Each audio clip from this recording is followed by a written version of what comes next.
আসসালামু আলাইকুম, সবাই কেমন আছেন? আমি রাজিয়া, চলে আসলাম রাজিয়াস লাইফস্টাইল রাফিনের আম্মু পেজ থেকে।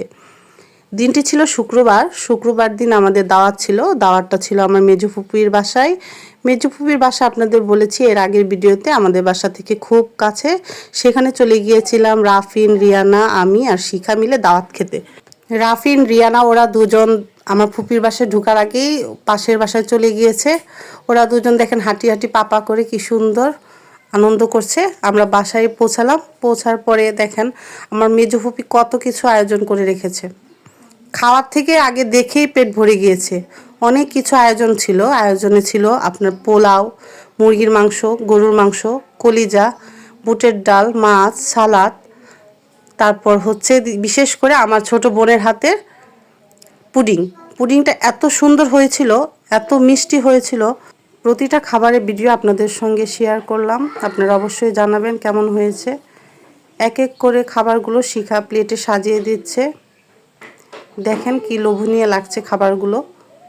প্রতিটা খাবার এত সুস্বাদু হয়েছিল বলে বোঝানো যাবে না। আমার মেজো ফুপির হাতের রান্না সত্যিই অনেক মজার। ছোট কাল থেকেই প্রতিদিনই চলে আসতাম ফুপুর বাসায় খাবার খেতে। এখন যেহেতু শ্বশুরবাড়িতে থাকি, সবসময় খাওয়ার সৌভাগ্য হয় না, তবুও মাঝে মধ্যে চলে আসি ফুপুর বাসায় খাবারে ভাগ নেওয়ার জন্য।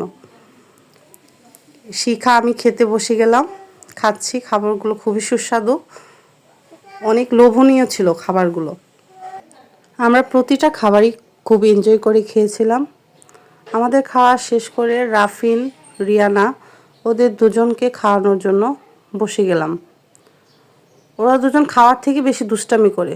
ওদের দুজনকে খাওয়ানো খুবই কষ্ট, বলে বোঝানো যাবে না ওরা খাবার নিয়ে কতটা দুষ্টামি করে। সেদিন অবশ্যই রাফিন, রিয়ানা অনেকটা এনজয় করে খেয়েছিল খাবারগুলো। সত্যি রাফিন সাদা পোলাও খেতে খুবই পছন্দ করে, ওকে সাদা পোলাও খাওয়ানো হলো।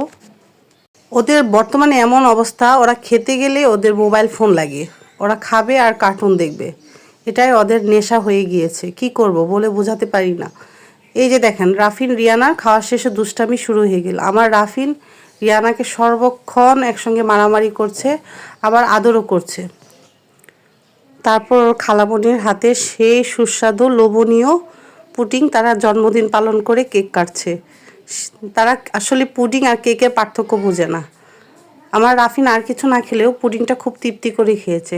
খাওয়ার পর আমরা আসলে চলে আসার জন্য প্রস্তুতি নিচ্ছি, ওদের রেডি করছি, চলে আসব। তারপর সেই বিদায়ক্ষণ শুরু হয়ে গেল। আমার ফুপি আমাদেরকে গেট পর্যন্ত এগিয়ে দিয়ে যায়, তারপর আমরা বিদায় নিয়ে চলে আসি। আজকের মতো আমার ভিডিওটি এই পর্যন্ত। সবাই ভালো থাকবেন, সুস্থ থাকবেন। আল্লাহ হাফেজ।